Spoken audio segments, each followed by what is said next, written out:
Hello అండి, welcome back to my channel. ఇక్కడ వచ్చేసి 6:30 కూడా మంచుతో ఎట్లా కప్పబడి ఉందో చూడండి. పంట పొలాలు చూస్తే పొద్దున్నే మనసుకు ప్రశాంతంగా ఉంటుందన్నమాట. తర్వాత వచ్చేసి ఇంకా అట్లా చూసిన తర్వాత ఇంట్లోకి వచ్చిన తర్వాత అంతా ఎట్లా ఉంటే అట్లా ఉన్నాయన్నమాట. కొంచెం ఇంటిని శుభ్రంగా చేసుకోవాలి, ఇంకా చెత్త అంతా ఊడ్చేసుకోవాలన్నమాట. ఎనికల వాతావరణం చూస్తే మనసుకు ప్రశాంతంగా ఉంటుందన్నమాట, మంచిగా ఉంటుంది బ్యాక్ సైడ్.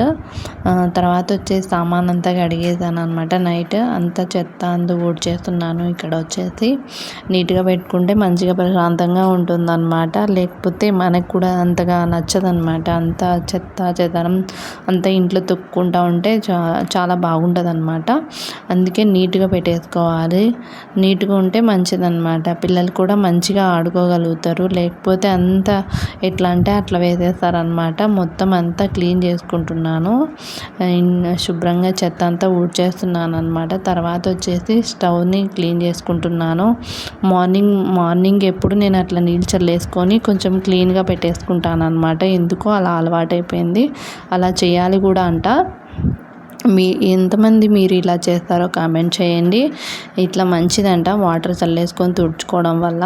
గ్యాస్ని పొద్దున్నే ఇవి సామాన్ అంతా సర్దుకోవాలి నీట్గా. తర్వాత వచ్చేసి స్టవ్ ఆన్ చేసుకొని పాలు పెట్టేసుకుంటున్నాను అనమాట. కొంచెం టీ చేసుకోవాలి కదండి. తర్వాత వచ్చేసి కొంచెం సాంబారు. ఈరోజు టిఫిన్ వచ్చేసి ఇడ్లీ సాంబార్ చేసుకుంటున్నాం అనమాట. సాంబార్కి కొంచెం కందిపప్పు, కొంచెం శనగపప్పు యాడ్ చేస్తున్నాను అనమాట. వీటిని వాటర్తో శుభ్రంగా 2 times కడుక్కోవాలన్నమాట. కడగడం వల్ల నీట్గా ఉంటుందన్నమాట. అలా చేయడం వల్ల కొంచెం అవి పౌడర్ లాగా ఉంటాయి కాబట్టి నీట్గా కడుక్కేసుకుంటే కొంచెం మంచిగా ఉంటుందన్నమాట. స్మెల్ కూడా రాకుండా ఉంటుంది, మంచిగా ఉంటాయి అన్నమాట నీట్గా శుభ్రంగా కడుక్కోవడం వల్ల. తర్వాత వచ్చేసి కొంచెం ఒక గ్లాస్ అండ్ హాఫ్ అట్లా వాటర్ యాడ్ చేసుకోవాలన్నమాట. ఎందుకంటే శనగపప్పు ఉడకడానికి చాలా టైం పడుతుంది, అందుకనేసి వాటర్ వేసేసుకోవాలన్నమాట. తర్వాత వచ్చేసి కొంచెం పసుపు వేసుకోవాలండి. తర్వాత పసుపు వేసుకున్న తర్వాత స్టవ్ మూత పెట్టేసుకొని స్టవ్ ఆన్ చేసుకోవాలన్నమాట. స్టవ్ ఆన్ చేసుకొని కుక్కర్ని పెట్టేసుకుంటున్నాము. ఒక 3, 4, 5 విజిల్స్ వస్తే మంచిదండి, బాగా ఉడికిపోతుంది అనమాట.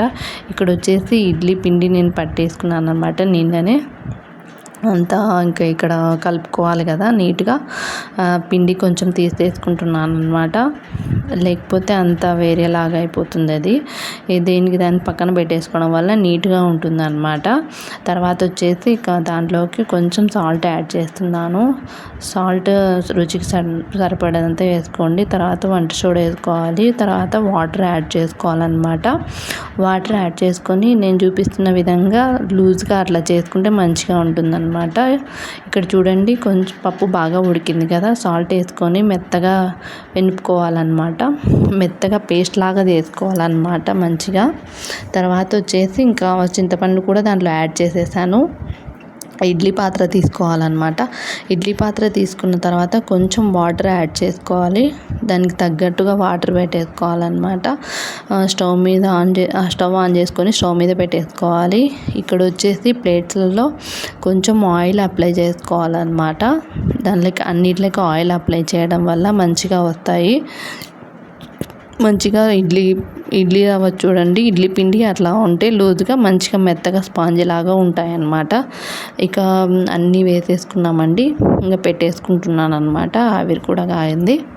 తర్వాత వచ్చేసి ఒక కడాయి తీసుకొని కొంచెం సాంబార్కి అనమాట ఇది. తర్వాత 2-3 టేబుల్ స్పూన్ నూనె వేసుకున్న తర్వాత పప్పు దినుసులు, మామూలుగా పోపు దినుసులు, ఆనియన్స్, పచ్చిమిర్చి, అన్ని వెజిటేబుల్స్ కూడా యూజ్ చేస్తున్నాను అనమాట సాంబార్లో. ఇలా చూపిస్తున్నాను కదండి, ఈ వెజిటేబుల్స్ అన్నీ వేసేస్తున్నాను అనమాట.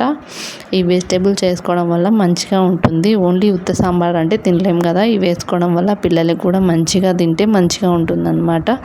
వాళ్ళు సపరేట్గా చేస్తే తినరనమాట. అందుకు ఇక్కడ చూడండి, ఇంకా కాసేపు ఉడకాలన్నమాట. అవి కొంచెం టైం పడుతుంది. తర్వాత వచ్చేసి ఇవి ఎంతవరకు వచ్చాయో చూసుకుందాము. కొంచెం పసుపు యాడ్ చేసుకోవాలన్నమాట. తర్వాత వచ్చేసి చింతపండు అందుకు వేస్తున్నాను అనమాట. వేసిన తర్వాత మొత్తం అంతా దీంట్లో వేసేసుకోవాలన్నమాట వెజిటేబుల్స్ దానిలో. తర్వాత చిక్కుగా ఉందనేసి వాటర్ కూడా యాడ్ చేస్తాను అనమాట. కొంచెం కారం కూడా యాడ్ చేశాను అనమాట. తర్వాత మిక్స్ చేయాలి. మిక్స్ చేసుకున్న తర్వాత ఇంకా ఇడ్లీ అయిపోయాయండి. ఇంకా సాంబార్ కూడా అయిపోవచ్చింది. ఇంకా దాంట్లో బెల్లం కొంచెము, మెంతాకు, కొంచెం సాంబార్ పొడి అట్లా వేసేసుకోవాలన్నమాట. ఈ వీడియో మీకు నచ్చుతుందని అనుకుంటున్నాను. ఈ వీడియో మీకు నచ్చినట్టయితే లైక్ చేయండి, షేర్ చేయండి, సబ్స్క్రైబ్ చేసుకోండి. ముందుగానే ఇంకా చట్నీ ప్రిపేర్ చేసేసుకున్నాను. ఫైనల్గా కొత్తిమీర వేసుకోవడమే. Thank you so much for watching. Thank you.